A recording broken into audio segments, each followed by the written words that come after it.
He said there was going to be good stuff in here.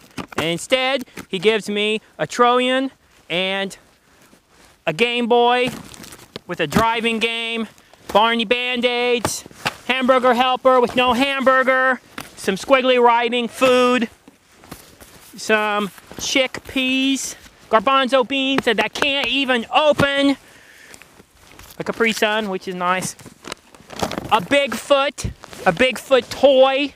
Like, what am I going to do with the Bigfoot toy? Some people call me the abominable snowman. But I am Bigfoot, and I am going to crush you for not believing I was real. Rawr, Bigfoot. I guess if I get bored playing my video game with driving the car, I can play with the Bigfoot when I freeze to death out here with no shelter and food. And then he gave me fava beans with a pull top.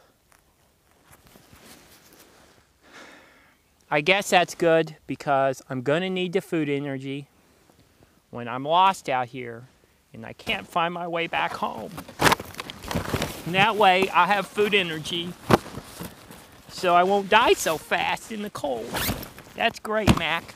That is really great. Thanks a lot.